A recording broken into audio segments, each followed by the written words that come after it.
എല്ലാവർക്കും സ്വാഗതം. ഈ റിവ്യൂ ഇഷ്ടപ്പെടുവാണെങ്കിൽ ഒന്ന് ലൈക്ക് ചെയ്തും സബ്സ്ക്രൈബ് ചെയ്തും സപ്പോർട്ട് ചെയ്യണേ.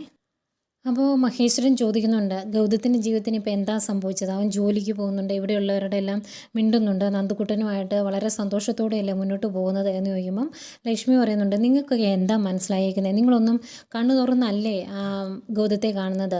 നന്ദ അവൻ്റെ ജീവിതത്തിൽ നിന്ന് പോയതിന് ശേഷം അവനുണ്ടായ ആ വിഷമത്തിൽ നിന്ന് അവൻ ഇതുവരെ കരകയറിയിട്ടില്ല.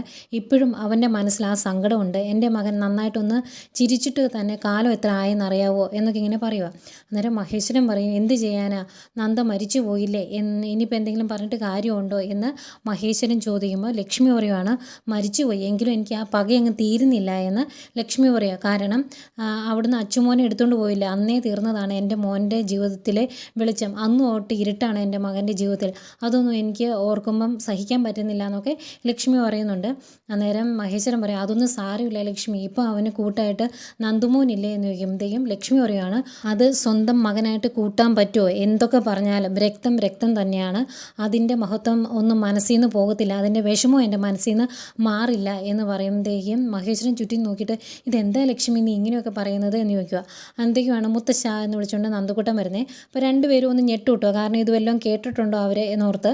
നന്ദുവും പിങ്കിയും കൂടെയാണ് അങ്ങോട്ട് വന്നെ. എന്നിട്ട് ഇവരിങ്ങനെ അന്തിച്ച് നിൽക്കുന്ന കാണുമ്പോഴത്തേക്കും പിങ്കി ചോദിക്കും, ഇതെന്നെ രണ്ടുപേരും ഇങ്ങനെ ആദ്യമായിട്ട് ഞങ്ങളെ കാണുന്ന പോലെ, എന്താ പറ്റിയെന്ന് ചോദിക്കും.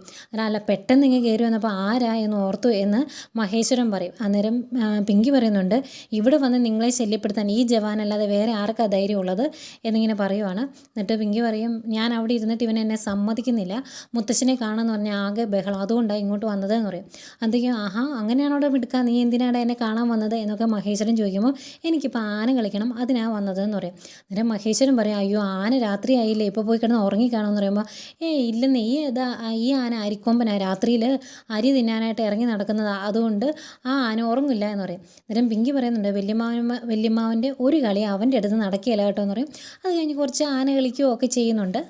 അങ്ങനെ മഹേശ്വരൻ്റെ പുറത്ത് കയറിയിരുന്ന ആന കളിക്കുമ്പം പെട്ടെന്ന് നന്ദുക്കുട്ടൻ്റെ കാലിന് വേദന വരുവാണ്.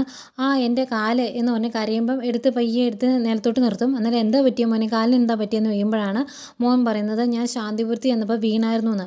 അന്നേരം പിങ്കി ചോദിക്കും, എന്നിട്ട് എന്താ മോൻ അമ്മയോട് പറയാതിരുന്നതെന്ന് ചോദിക്കുമ്പം, അത് ഞാൻ പപ്പയോട് പറഞ്ഞായിരുന്നല്ലോ എന്ന് പറയുവാണ്. അതൊക്കെ പെട്ടെന്ന് പിങ്കിയുടെ മുഖം അങ്ങ് മാറുവേ. അന്നേരം ലക്ഷ്മി ചോദിക്കുന്നുണ്ട്, അതെന്താ പിങ്കി മോളെ, നിന്നോട് ഗൗതമൊന്നും പറയാറില്ലേ എന്ന് ചോദിക്കും. അന്നേരം പിങ്കി സങ്കടത്തോടെ പറയുവാണ്, എന്നോട് എന്തിനാ പറയുന്നത്, അതിന് ഞാൻ ആരാ ഗൗതത്തിൻ്റെ എന്ന് ചോദിച്ചിട്ട് മോനെയും കൊണ്ട് അങ്ങ് പോവുകയാണ്. അന്നേരം വിഷമിച്ച് നിൽക്കുവാണ് ലക്ഷ്മി മഹേശ്വരനും. പിന്നെ കാണിക്കുന്നത് നമ്മുടെ നിർമ്മലിനെയും നന്ദേനെയും ഒക്കെയാണ്. നിർമ്മൽ കൊണ്ടുവന്ന മുയലിറച്ചി വെച്ചു, അത് കഴിച്ചുകൊണ്ടിരിക്കുവാണ്. ഇത്തിരി താമസിച്ചാലും ഇത് കഴിക്കാൻ പറ്റിയല്ലോ, അതിൻ്റെ ഒരു സന്തോഷമുണ്ട് എനിക്ക് എന്ന് പറയുമ്പം നളിനി പറയുന്നുണ്ട്, ഏതായാലും നല്ല രീതിയിൽ നിർമ്മൽ പറഞ്ഞ പോലെ തന്നെ ഞാൻ ഉണ്ടാക്കിയിട്ടുണ്ട് എന്നും പറയും. അന്തെങ്കിൽ അങ്ങോട്ട് നന്ദയും വരും. അപ്പോൾ നന്ദയോട് ഗൗരിമോൾ എന്തെന്ന് ചോദിക്കുമ്പോൾ, ഇത്ര നേരമൊക്കെ അവൾ പിടിച്ച് നിൽക്കുള്ളൂ, അവൾ കിടക്കാൻ പോയി എന്ന് പറയും. അപ്പം നന്ദ കഴിക്കുന്നില്ലേ എന്ന് ചോദിക്കുമ്പോൾ, ഞാനും നളിനിയും കൂടെ ഒരുമിച്ച് കഴിക്കാറുള്ളൂ, ഒറ്റയ്ക്കായി ആരും ഇല്ലാത്ത കാലം തൊട്ട് തുടങ്ങിയ ഒരു ബന്ധമല്ലേ, ഞങ്ങൾ അങ്ങനെയാണ് എന്ന് പറയുമ്പോൾ നളിനി പറയുന്നുണ്ട്, ഇടയ്ക്ക് എന്തൊക്കെ വഴക്കുണ്ടാക്കിയാലും ഞങ്ങൾ ഭക്ഷണം കഴിക്കുമ്പോൾ ഒരുമിച്ചിരുന്നേ കഴിക്കാറുള്ളൂ എന്ന് നളിനിയും പറയുന്നുണ്ട്. അന്നേരം നന്ദ ചോദിക്കുവാണ്, ഇങ്ങനെ വീട്ടിൽ കയറാതെ ഇങ്ങനെ നടക്കുമ്പം അവിടെ സാവിത്രി ആൻറ്റിക്ക് വിഷമമൊന്നുമില്ലേ, ഇതിൻ്റെ പേര് വഴക്കൊന്നും ഉണ്ടാക്കാറില്ലേ എന്ന് ചോദിക്കും. അന്നേരം നിർമ്മല പറയുവാണ്, ഞാനിങ്ങനെ നടക്കുന്നതിനല്ല അമ്മയുടെ സങ്കടം, ഒരു പെണ്ണ് കെട്ടാത്തതിനാണ്, എൻ്റെ പ്രായം കൂടിപ്പോയി, എനിക്കിനി ഒരു പെണ്ണിനെ കിട്ടില്ല എന്നൊക്കെയാണ് അമ്മ പറയുന്നത് എന്ന് പറയും. അന്നേരം നന്ദ ചോദിക്കും, അതെന്താ നിർമ്മൽ, ഒരു പെണ്ണ് കിട്ടിയാലോ, ഇനിയിപ്പോൾ നമുക്ക് അങ്ങനെയൊക്കെ ഒന്ന് ആലോചിച്ചാലോ എന്ന് ചോദിക്കും. അന്നേരം നിർമ്മൽ പറയുന്നുണ്ട്, അതിന് അമ്മ പറയുന്നത്, പണ്ടത്തെ ആ സാഗറിൻ്റെ കൂടെയുള്ള ആ കള്ളപ്പണിയാണെങ്കിലും ഇതിനെയൊക്കെ കുറച്ചുകൂടെ ഡിമാൻഡ് ഉണ്ടായിരുന്നു, കുറച്ചുകൂടെ വിവാഹ മാർക്കറ്റിൽ അതിനായിരുന്നു വിലയെന്ന് അമ്മ പറയുന്നത്. ഇപ്പോൾ ഞാൻ വണ്ടി ഓടിച്ച് അതിനേക്കാൾ കൂടുതൽ വരുമാനം ഉണ്ടാക്കുന്നുണ്ട്, പക്ഷേ അതൊന്നും പറഞ്ഞ് അമ്മയ്ക്ക് മനസ്സിലാവില്ല എന്ന് പറയും. അന്നേരം നന്ദ പറയുന്നുണ്ട്, എങ്കിൽ നമുക്ക് ഫോട്ടോയൊക്കെ വെച്ച് ഒരു മാട്രിമോണി കോളത്തിൽ ഒരു പരസ്യം കൊടുക്കാം, അപ്പം നമുക്ക് നല്ല ആലോചനകൾ വരുമല്ലോ എന്ന് പറയുമ്പോൾ നിർമ്മല പറയുവാണ്, അതിനൊന്നും എൻ്റെ മനസ്സങ്ങ് പാകപ്പെട്ടിട്ടില്ല, പണ്ട് ഞാനൊരു വിവാഹ വസ്ത്രം തയ്ക്കാൻ വേണ്ടി മനസ്സുകൊണ്ട് ഒരുങ്ങിയിരുന്നു, അതിൻ്റെ ചാമ്പൽ ഇതുവരെ മനസ്സിൽ നിന്ന് പോയിട്ടില്ല എന്ന് പറയുമ്പം നന്ദ ചോദിക്കും, ഇതുവരെ അതൊന്നും മറന്നില്ലേ നിർമ്മൽ എന്ന് ചോദിക്കും. അന്നേരം നിർമ്മൽ പറയുന്നുണ്ട്, അതൊന്നും പെട്ടെന്ന് മനസ്സിൽ നിന്ന് പോകില്ല, പയ്യെ പയ്യെ പൊയ്ക്കോളുമായിരിക്കും, ഞാൻ ഒരിക്കൽ ആഗ്രഹിച്ചതാണ് പിങ്കിയെ, പക്ഷേ അവളുടെ ജീവിതം തിരഞ്ഞെടുത്ത് പോയില്ലേ നന്ദ എന്നിങ്ങനെ പറയുവാണ്. അന്നേരം നന്ദ പറയുന്നുണ്ട്, നമ്മൾ ആരെയും ഒരുപാട് സ്നേഹിക്കരുത്, ആർക്ക് വേണ്ടിയും കാത്തിരിക്കരുത്, അങ്ങനെ കാത്തിരിക്കുന്നവരാണ് ഏറ്റവും വലിയ വിഡ്ഢികൾ ഈ ലോകത്തിലെന്ന് നന്ദ പറയുവാണ്. പിന്നെ കാണിക്കുന്നത് പിങ്കിയും നന്ദുമോനെയാണ്. നന്ദുമോന് കാലിന് വേദനയായതുകൊണ്ട് തന്നെ ഹോട്ട് ബാഗ് വെച്ച് ചൂട് വെച്ച് കൊടുത്തുകൊണ്ടിരിക്കുവാണ്. അന്നത്തേക്കും അങ്ങോട്ട് ഗൗതമും വരും. എന്നിട്ട് കുറഞ്ഞോ മോനെ എന്ന് ചോദിക്കുമ്പോൾ കുഴപ്പമില്ല എന്നാണ് പറയുന്നത്. അന്നേരം പിങ്കി പറയുന്നുണ്ട്, അവന് നല്ല വേദനയുണ്ട്, എന്നെ വിഷമിപ്പിക്കണ്ടല്ലോ എന്നോർത്ത് അവൻ പറയാത്തതാണ് എന്ന് പറയും. അന്നേരം നന്ദുമോൻ പറയുന്നുണ്ട്, ഞാൻ അന്ന് അവിടെ വീണ് കഴിഞ്ഞപ്പം എന്നെ നോക്കിയത് ഡോക്ടർ ആൻറ്റിയാണ്. ഡോക്ടർ ആൻറ്റി കാലയിൽ ഓയിൽമെൻറ്റൊക്കെ പുരട്ടി തന്നു. അന്നേരം എൻ്റെ കാലിൻ്റെ വേദനയൊക്കെ മാറിയായിരുന്നു എന്നൊക്കെ ഇങ്ങനെ പറയും. അന്നേരം പിങ്കിക്ക് അത് കേൾക്കാൻ വിഷമമാണ്. എന്നുവെച്ചാൽ പിങ്കിയുടെ ഈ കാര്യങ്ങളൊന്നും പറഞ്ഞിട്ടില്ലല്ലോ. അന്നേരം പിങ്കി അങ്ങനെ ട്രീറ്റ്മെൻറ്റ് എടുക്കണമെങ്കിൽ മോന് വയ്യാതായി എന്നല്ല അർത്ഥം, എന്നിട്ട് ഞാനൊന്നും അറിഞ്ഞില്ലല്ലോ എന്നിങ്ങനെ വിഷമത്തോടെ പറയുവാണ്. അന്നേരം നന്ദുക്കുട്ടൻ പിന്നെയും പറയുന്നുണ്ട്, നല്ല ഡോക്ടർ ആൻറ്റിയാണ്. ഡോക്ടർ ആൻറ്റി എന്നോട് പറഞ്ഞു എൻ്റെ കാലിൻ്റെ അസുഖമൊക്കെ മാറും, സ്പോർട്സ് മീറ്റിലൊക്കെ എനിക്ക് പങ്കെടുക്കാൻ പറ്റും, എൻ്റെ ആഗ്രഹം പോലെ എല്ലായിടത്തും ഞാൻ മനസ്സ് വിചാരിച്ചാൽ എനിക്ക് എത്താൻ സാധിക്കും എന്നൊക്കെ ആൻറ്റി പറഞ്ഞു തന്നു. അതുപോലെ ഗൗരി നല്ല കുട്ടിയാണ്, അവന്മാരെന്നെ ഉപദ്രവിച്ചപ്പോൾ എന്നെ രക്ഷിച്ചത്. അതുപോലെ ഡോക്ടർ ആൻറ്റി അവരെ വഴക്ക് പറയുകയൊക്കെ ചെയ്തു, എനിക്ക് ഒത്തിരി ഇഷ്ടം അവരെ എന്നൊക്കെ പറയും. എന്നിട്ട് മോൻ പറയുന്നുണ്ട്, എൻ്റെ ബാഗിൽ ഒരു ഓയിൽമെൻറ്റ് ഇരിപ്പുണ്ട്, അതിങ്ങ് എടുക്കാവോ, കാലയിൽ പുരട്ടാനാണ് എന്ന് പറയും. അന്നേരം ബാഗ് എടുത്ത് കഴിയുമ്പോൾ ആ ഓയിൽമെൻറ്റ് കഴിയുമ്പോൾ കണ്ടു കഴിയുമ്പോഴത്തേക്കും പിങ്കി ഇതാണോ മോനെ എന്ന് കഴിയുമ്പോൾ ഈ ഓയിൽമെൻറ്റ് ഡോക്ടർ ആൻറ്റി തന്നതാ എന്ന് പറയും. അന്നേരം പിങ്കി പിന്നെയും പറയുന്നുണ്ട്, ഈ കാര്യങ്ങളൊന്നും മോൻ എന്താ എന്നോട് പറയാണ്ടിരുന്നത് എന്ന് ചോദിക്കും. അന്നേരം അയ്യോ അവിടെ ഒരുപാട് കാര്യങ്ങൾ നടന്നു, അതൊക്കെ ഞാൻ പയ്യെ പറയാം, പിന്നെ കുറേയൊക്കെ ഞാൻ പപ്പയോട് പറഞ്ഞായിരുന്നു എന്ന് പറയും. അപ്പം എന്നിട്ടും ഗൗതം എന്താ എന്നോട് പറയാത്തത് എന്ന് പിങ്കി ചോദിക്കുമ്പോൾ പപ്പയോട് ഞാൻ കുറേ കഴിഞ്ഞാണ് പറഞ്ഞത്, എൻ്റെ വിഷമം എല്ലാം മാറ്റിയത് ഡോക്ടർ ആൻറ്റിയാണ് എന്ന് പറയുവാണ് നന്ദു. ഏതായാലും ആ ഓയിൽമെൻറ്റൊക്കെ പറ്റി കൊടുത്തിട്ട് പിങ്കി ഗൗതത്തോടായിട്ട് പറയുന്നുണ്ട്, എല്ലാ കാര്യങ്ങളും ഒന്നും എന്നോട് പറയണമെന്ന് പറഞ്ഞാലും അതിന് വലിയ ഫലമൊന്നുമില്ല എന്ന് എനിക്കറിയാം, പക്ഷേ നന്ദുവിൻ്റെ കാര്യങ്ങളെങ്കിലും എന്നോട് ഷെയർ ചെയ്യണം ഗൗതം, ഞാൻ അവൻ്റെ അമ്മയല്ലേ എന്ന് ചോദിച്ചിട്ട് സങ്കടത്തോടെ അങ്ങോട്ട് എഴുന്നേറ്റ് പോയി കഴിയുമ്പോഴേക്കും നന്ദു ഗൗതത്തോട് ചോദിക്കുന്നുണ്ട്, പ്രശ്നമായോ അച്ഛാ, അമ്മ പിണങ്ങിയോ, ഇനിയിപ്പോൾ എന്ത് ചെയ്യുമോ എന്ന് ചോദിക്കുമ്പം അതൊന്നും സാരമില്ലെന്നേ, എൻ്റെ പോലീസ് നന്ദുക്കുട്ടനല്ലേ, നന്ദുക്കുട്ടൻ എന്നെ രക്ഷിച്ചാൽ മതി അമ്മയുടെ കയ്യിൽ നിന്ന് എന്ന് കാണിക്കുന്നത് നമ്മുടെ നിർമ്മലിനെയാണ്. നിർമ്മൽ ഭക്ഷണമൊക്കെ കഴിച്ചിട്ട് പോകാൻ വേണ്ടി ഇറങ്ങിയതാണ്. എന്നിട്ട് രണ്ടുപേരോടും യാത്ര ചോദിക്കുമ്പോഴും നന്ദ ഇങ്ങനെ ഓരോന്ന് ആലോചിച്ചുകൊണ്ട് നിൽക്കുക. അന്നേരം നിർമ്മൽ ചോദിക്കും, നന്ദ എവിടെയാണ്, ഈ ലോകത്തൊന്നും അല്ലേ എന്ന് ചോദിക്കുമ്പം ഒന്നുമില്ല എന്ന് പറയും. ഞാൻ പറഞ്ഞ കാര്യത്തെപ്പറ്റിയാണോ നന്ദി ഇപ്പോഴും ആലോചിക്കുന്നതെന്ന് ചോദിക്കുമ്പം അതെ, എത്രയൊക്കെ ആലോചിക്കണ്ട എന്ന് നമ്മൾ മനസ്സുകൊണ്ട് വിചാരിച്ചാലും ആ കാര്യങ്ങൾ തന്നെ വീണ്ടും വീണ്ടും മനസ്സിലേക്ക് കൊട്ടിയിട്ട് തരും. നമ്മളുടെ നിയന്ത്രണത്തിലല്ലല്ലോ നമ്മുടെ മനസ്സ് എന്ന് പറയും. അന്നേരം നിർമ്മല തിരിച്ചു പറയുന്നുണ്ട്, അങ്ങനെയാണെങ്കിൽ നന്ദ പറഞ്ഞ എല്ലാ കാര്യത്തെപ്പറ്റി ഞാനും എപ്പോഴും ചിന്തിച്ചുകൊണ്ട് നടക്കണ്ടേ, ആ കേസൊക്കെ അങ്ങ് വിട്ടേരെ എന്ന് പറയും. അന്നേരം നന്ദ പറയുന്നുണ്ട്, അങ്ങനെ വിടണം എന്നാണ് എൻ്റെ മനസ്സിൽ, പക്ഷെ സാധിക്കണ്ടേ നിർമ്മല എന്ന് പറയും. ഏതായാലും പോകാൻ തുടങ്ങും കേട്ടോ.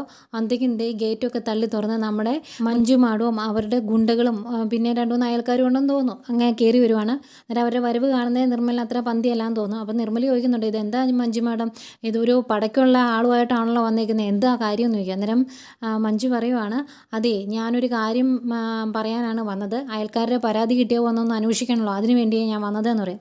അന്നേരം പരാതിയോ, എന്താ പരാതി എന്ന് ചോദിക്കും. അന്നേരം അവർ പറയുന്നുണ്ട്, ഇവിടെ ഒരു കൊച്ചിനെയായിട്ട് താമസിക്കുന്നിടത്ത് രാത്രി വേറെ വരത്തുപോക്കുകളുണ്ട് എന്നറിഞ്ഞു, അതൊന്ന് കണ്ടറിയാൻ വേണ്ടിയാണ് അങ്ങ് വന്നത്, ഏതായാലും വന്നപ്പം അത് സത്യമാണ് എന്ന് മനസ്സിലായി എന്ന് പറയും. അന്നേരം നിർമ്മല പറയുന്നുണ്ട്, ഇതേ അനാവശ്യം പറഞ്ഞിട്ടുണ്ടെങ്കിൽ എൻ്റെ സ്വഭാവം മാറൂട്ടോ എന്ന് പറയുമ്പം അതെ, ഞങ്ങളിവിടെ വന്ന് നിന്നെ കൈയോടെ പിടിച്ചപ്പോൾ നിനക്കങ്ങ് രോഷം കൊണ്ടോ, ഇതൊക്കെ ഞാനങ്ങ് പോലീസിൽ വിളിച്ച് പറഞ്ഞിട്ടുണ്ടെങ്കിൽ ഉണ്ടല്ലോ നീയൊക്കെ അകത്ത് കിടക്കുമെന്ന് പറയും. അന്നേരം നിർമ്മല പറയുന്നുണ്ട്, നിങ്ങളൊരു പെണ്ണായിപ്പോയി, അല്ലെങ്കിൽ നിങ്ങളുടെ മോന്ത അടിച്ചാൻ പൊട്ടിച്ചേനെ എന്ന് പറയുമ്പോഴേക്കും അത്രയ്ക്ക് ധൈര്യമുണ്ടോ, എങ്കിൽ നീ എൻ്റെ ശരീരത്തൊന്ന് തൊട്ട് നോക്കടേ എന്ന് പറയും. അന്നേരം നന്ദ നിർത്ത് നിർമ്മല എന്ന് പറയും. എന്നിട്ട് പറയുന്നുണ്ട്, അതെ എന്തെങ്കിലും കാര്യം പറയാനുണ്ടെങ്കിൽ അത് എന്നോട് പറഞ്ഞാൽ മതി, ഇത് എൻ്റെ വീടും എൻ്റെ മുറ്റുമാണ്, ഇവിടെ എനിക്ക് ഇഷ്ടമുള്ളവരും ഞാൻ അനുവാദം കൊടുക്കുന്നവരും മാത്രം ഇങ്ങോട്ട് കയറിയാൽ മതി എന്ന് പറയും.